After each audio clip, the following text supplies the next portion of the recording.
বন্ধুরা, পৌরাণিক কথামালা চ্যানেলে আপনাদের সকলকে স্বাগত জানাই।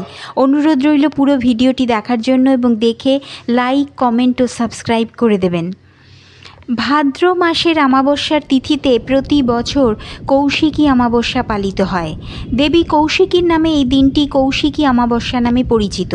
তন্ত্র সাধকদের কাছে বিশেষ করে কৌশিকী অমাবস্যা অত্যন্ত মাহাত্ম্যপূর্ণ। এই দিনে আদ্যা শক্তি মহামায়ার আরাধনা করলে দেবীর অশেষ কৃপা লাভ করা যায় বলে মনে করা হয়। তারাপীঠকে সাধক বামাখ্যাপা কৌশিকী অমাবস্যাতেই সাধনা করে সিদ্ধি লাভ করেছিলেন বলে প্রচলিত বিশ্বাস। সেই কারণে এই তিথিতে তারাপীঠে সারা রাত ধরে মা তারার বিশেষ পুজো করা হয়। আজ 2রা সেপ্টেম্বর 2024 সোমবার। বাংলা ক্যালেন্ডার অনুসারে 16ই ভাদ্র ভোর 5:05 অমাবস্যা পড়ছে। অমাবস্যা ছেড়ে যাবে আগামীকাল ভোর 6:29। কে দেবী কৌশিকী? ভাদ্র মাসের অমাবস্যা তিথিকে কেন কৌশিকী অমাবস্যা বলা হয় তা এখন জেনে নেওয়া যাক। দেবী কৌশিকী আসলে হলেন আদ্যা শক্তি। আদ্যা শক্তি মহামায়ার আরেকটি রূপ। এই কৌশিকী অমাবস্যা তিথিতেই তিনি শুম্ভ ও নিশুম্ভ নামে দুই অসুরকে বধ করেছিলেন।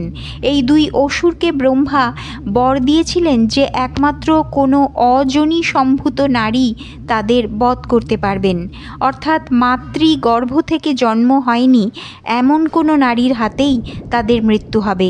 কিন্তু এমন নারী কোথায়? তাই নিজেদের এক প্রকার অমর ভেবে স্বর্গ মর্ত জুড়ে অত্যাচার শুরু করে দুই অসুর ভাই শুম্ভ ও নিশুম্ভ। তখন সব দেবতারা মিলে মহাদেবের কাছে এই সমস্যার সমাধানের উপায় জানতে চান। এদিকে সতী দক্ষ যজ্ঞে স্বামীর মহাদেবের অপমান সহ্য করতে না পেরে আগুনে প্রাণ বিসর্জন করেন। তাই পার্বতী রূপে যখন তিনি আবার জন্ম নেন তখন তার গায়ের রং ছিল ঘোর কালো। স্নেহের বশে শিব তাকে কালিকা বলেই ডাকতেন। শুম্ভ নিশুম্ভকে কি করে বধ করা যায় সেই পরামর্শ করতে সব দেবতাদের সামনেই মহাদেব তাকে কালিকা বলে সম্বোধন করেন। সবার সামনে তাকে কালিকা বলায় দেবীর মনে হয় যে স্বামী তার গায়ের রং তুলে মশকরা করছেন। অভিমানে মানস সরোবরের তীরে বসে তপস্যা শুরু করেন তিনি। তারপর সরোবরের জলে স্নান করে তার গায়ের সব কালো কোষ ঝরে যায় ও তার গায়ের রং হয় পূর্ণিমার চাঁদের মতো।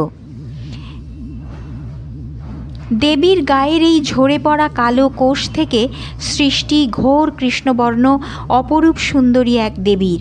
কোষ থেকে জন্ম হয় বলে তার নাম কৌশিকী। অযোনি সম্ভূত এই দেবী ভাদ্র অমাবস্যায় শুম্ভ নিশুম্ভকে বধ করেন।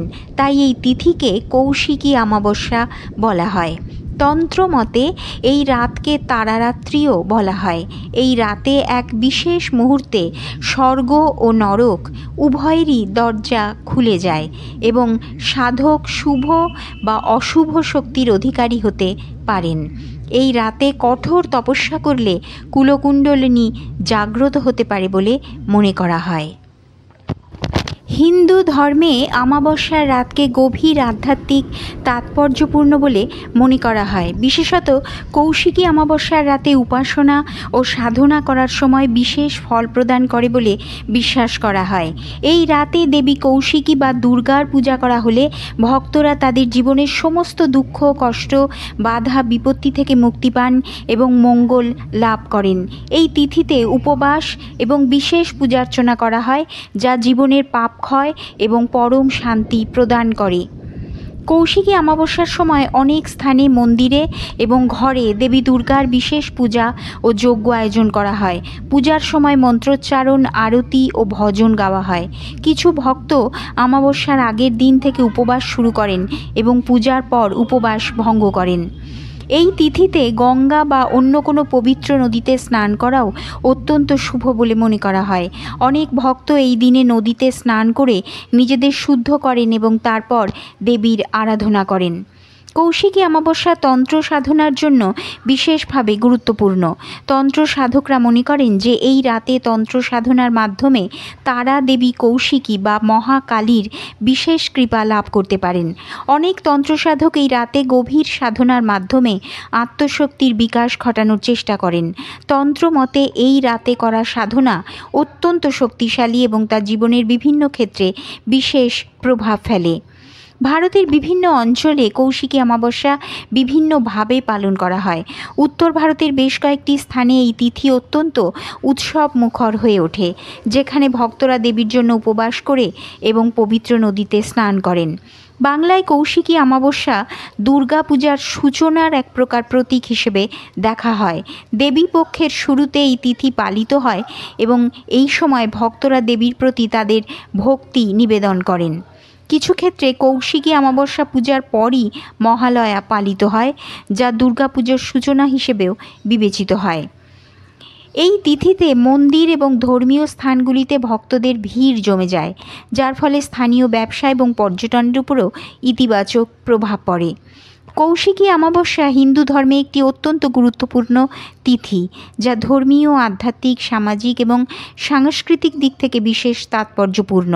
এই তিথির পেছনে থাকা পৌরাণিক কাহিনী এবং এর আধ্যাত্মিক গুরুত্ব হিন্দু ধর্মের ভক্তদের জন্য বিশেষ অর্থ বহন করে। বিভিন্ন আঞ্চলিক রীতিনীতি এবং অনুষ্ঠান এই তিথিকে আরও বৈচিত্র্যময় করে তুলেছে।